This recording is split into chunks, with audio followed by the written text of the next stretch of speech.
One of the most restrictive rules during this pandemic has been lifted in New Jersey today. Governor Murphy signing executive order officially ending the stay-at-home order. Yeah, of course, that paves the way for other restrictions to be eased as well. Joining us now via Skype to talk about all of it is Governor Phil Murphy. Thanks so much for being with us. Thank you for having me. Well, a big announcement today, lifting the stay-at-home order for the state. So how did you make that decision today, and then how do you see it playing out? Yeah, a couple of things. First of all, it doesn't mean people can all of a sudden become irresponsible. So the one point I would want to make is keep social distancing, keep covering your face, washing hands with soap. But frankly, the fact is we've been able to open up the state meaningfully. We'll continue to open it up. Tamsin, I think that among other things, we look at hospitalizations, new hospitalizations, how many folks are in the ICU, ventilator use, rate of transmission, what's the positivity rate on our testing. When you look at all of that data, we're not out of the woods, but we are going meaningfully in the right direction. And we feel that not only can we continue to open the state up, but we also can say to folks, you know what, you don't have to stay home, but please still be responsible. Right. Got it. So a lot of parents have a lot of questions about what all this means for them and their families. As more people head back to work, people want to know about daycare. And also, of course, people are thinking ahead to fall and schools. What can you tell us on those two things? Yeah, on daycare, Corey, we're going to be back in business this coming Monday.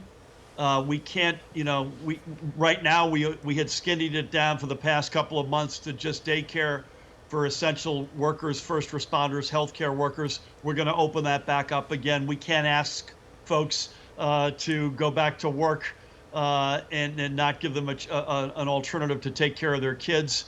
Too early to tell you on what the fall looks like, but we are working on that as we speak.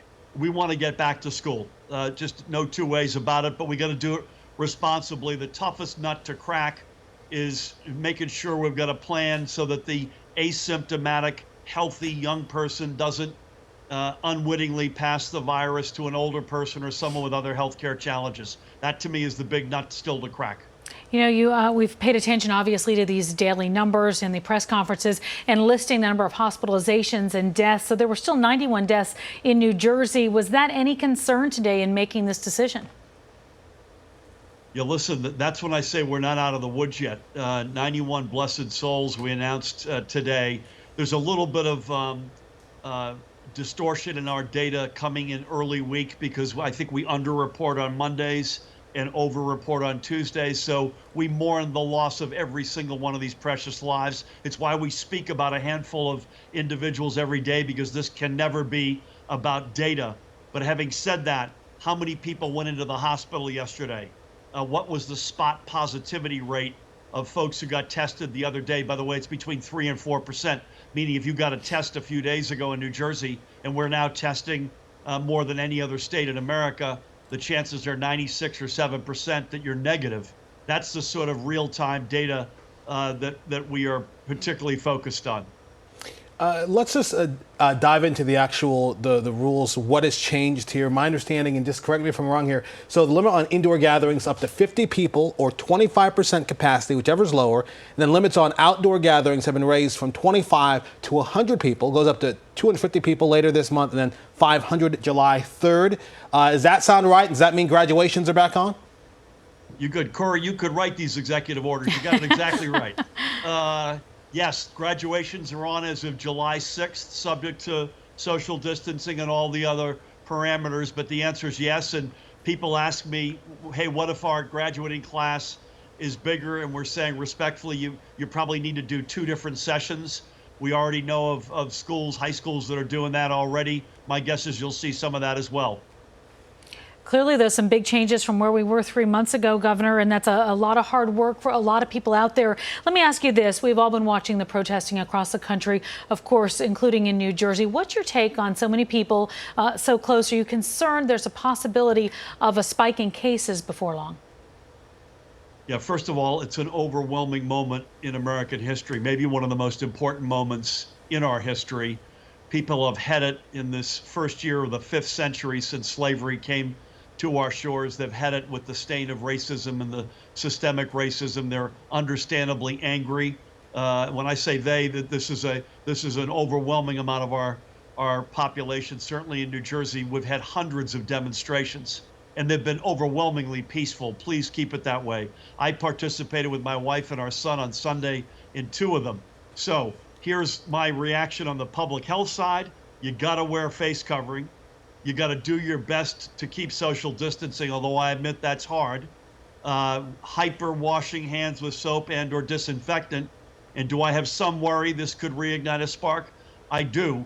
But I think we have to balance both the rightful anger and reaction to George Floyd's killing and yet another precious life lost to racism in this country, but also do it as responsibly as we can so we don't reignite this virus.